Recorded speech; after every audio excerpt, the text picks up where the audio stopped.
Hello વિદ્યાર્થી મિત્રો, આજે આપણે ધોરણ 6 વિષય સંસ્કૃત પાઠ 1 મમ અંગાની. મમ અંગાની એટલે મારા અંગો. મમ એટલે મારા, અંગાની એટલે અંગો. મારા અંગો. કયા અંગો?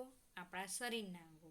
હવે આપણા શરીરના અંગો તો ગુજરાતીમાં તો આપણે બધાને સરસ રીતે આવડે છે કે મોઢું કહેવાય, હાથ કહેવાય, પગ કહેવાય, પેટ કહેવાય, આંખો કહેવાય, જીભ કહેવાય, કાન કહેવાય. કેટલું ફટાફટ બોલી જઈએ છીએ આપણે, આવડે છે ને. પણ સંસ્કૃતમાં આપણને તો આવડતું જ નથી એ. તો ચલો હવે આપણે સંસ્કૃત વિશે ભણીએ. પણ પરીક્ષામાં તમને શું પૂછાશે? ગુજરાતી પૂછાશે તો એની સામે તમારે સંસ્કૃત લખવાનું, અને સંસ્કૃત હોય તો તમારે એનું ગુજરાતી કરવાનું. પણ એના માટે આપણને બધું જ આવડવું જોઈએ. સંસ્કૃતના પણ બી શબ્દો આવડવા જોઈએ અને ગુજરાતીમાં પણ બી આવડવું જોઈએ. ચાલો તો આપણે થોડી વધારે માહિતી મેળવીએ. અહીંયા તો ચિત્ર આપ્યું છે. ચિત્રો આપ્યું હોય એટલે તો તમને બધાને આવડી જ જાય. પણ પરીક્ષામાં ચિત્ર આપ્યું હશે નહીં, અને કદાચ આપ્યું હશે તો તમને સંસ્કૃતમાં લખવાનું કીધું હશે તો તમને પાછું નહીં આવડે. એટલે તમારે વધારે અભ્યાસ કરવો પડશે. ચલો હવે આપણે જોઈએ. તો પહેલું અહીંયા આપેલું છે, આજુબાજુમાં દાંત બતાવે છે અને એક જીભ બતાવી છે.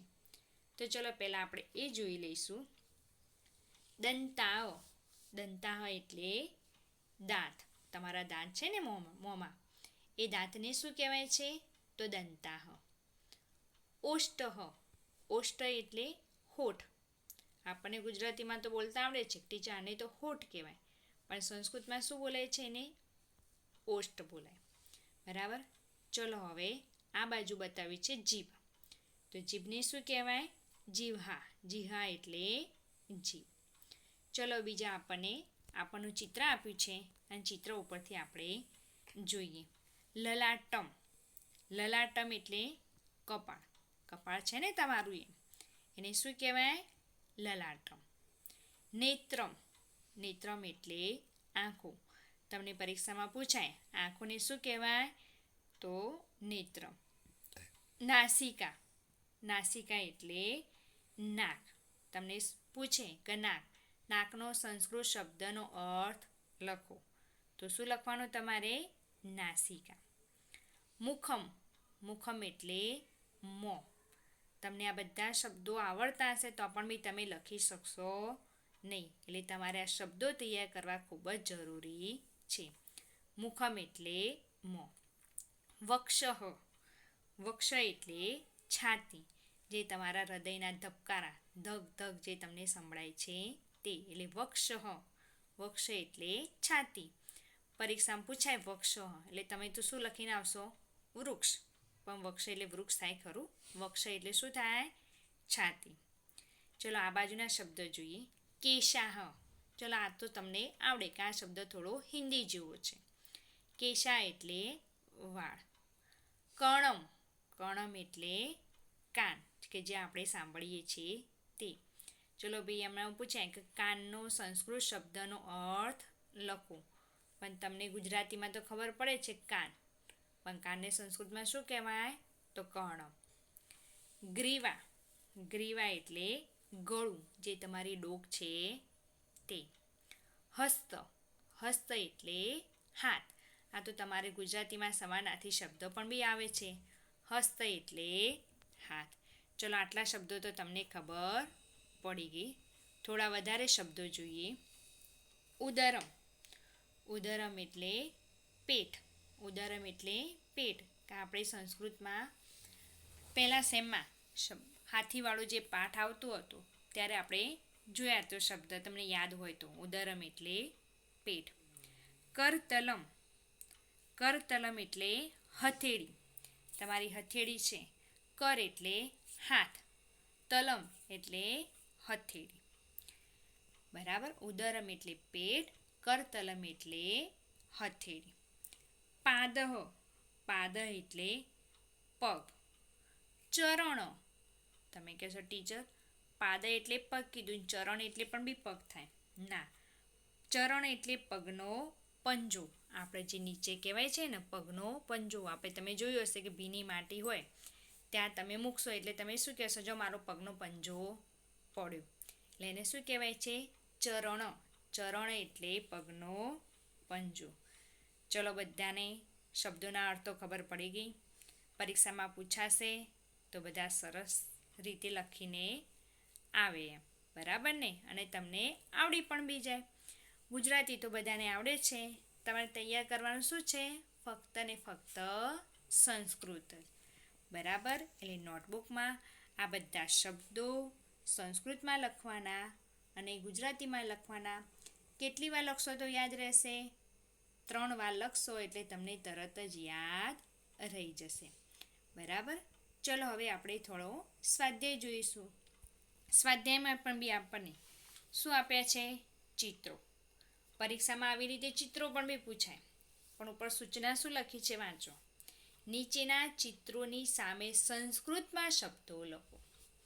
તમે કે ટીચર આ વસ્તુ કે ગુજરાતીમાં આપ્યું હોય તો પૂરેપૂરા માર્ક્સ મળી જાય ને આપણને, પણ ના, ગુજરાતી તો તમને બધાને આવડે છે, સંસ્કૃતમાં આપણે લખવાનું છે. તો પહેલું ચિત્ર આપ્યું છે, શેનું આપ્યું છે, માથું આપ્યું છે. તો માથાને સંસ્કૃતમાં શું કહેવાય, મસ્તકમ. મસ્તકમ એટલે માથું. બીજું આપ્યું છે દાંત. દાંતનું તો આપણે હમણાં જ જોઈ ગયા. દાંતને શું કહેવાશે, દંતા. પહેલું માથું આપ્યું છે તો મસ્તકમ, બીજું દાંતનું બતાવ્યું છે તો દંતા. એના પછી બતાવ્યું છે હોઠ. તો હોઠને સંસ્કૃતમાં શું લખાય, ઔષ્ટો. તમે કે ટીચર આપે તો ઓષ્ટ બોલ્યા હતા, પણ અહીંયા તમે જોજો 2 હોઠ છે આપણો, એક જ હોઠ છે, ઉપર ને નીચે 2 હોઠ છે. તો એને 2 હોઠને તો બહુવચન થઈ ગયું.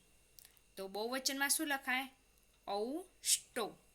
અને કાનો માત્ર અને ઠને કાનો અને 2 માત્ર, એટલે ઔષ્ટો. એટલે 2 હોઠ છે આપણા ઉપર અને નીચે. ચલો એના પછી કાનનું ચિત્ર આપ્યું છે.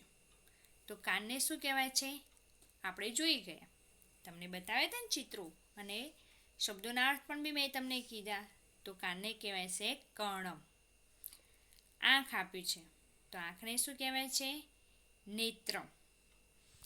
હાથનું ચિત્ર આપેલું છે. હાથ એટલે હસ્ત.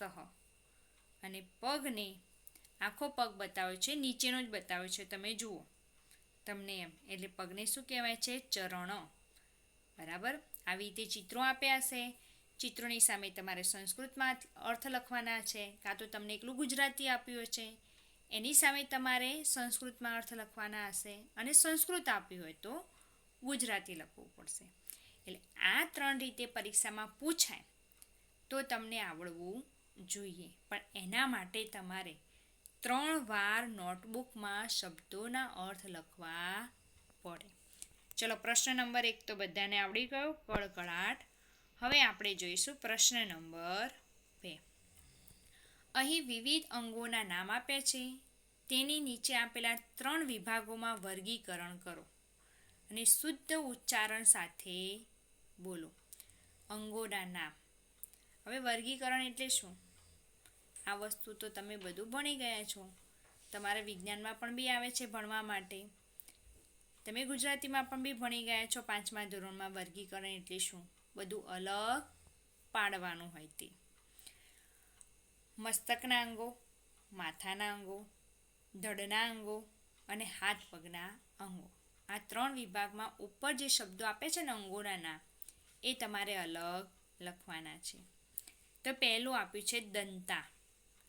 એ ક્યાં આવશે? તો દાંત. તો દાંત ક્યાં હોય? મસ્તકમાં.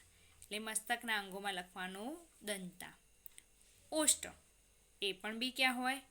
મસ્તકના અંગોમાં, એટલે માથાના ભાગમાં હોય. કર. કર હવે ક્યાં હોય?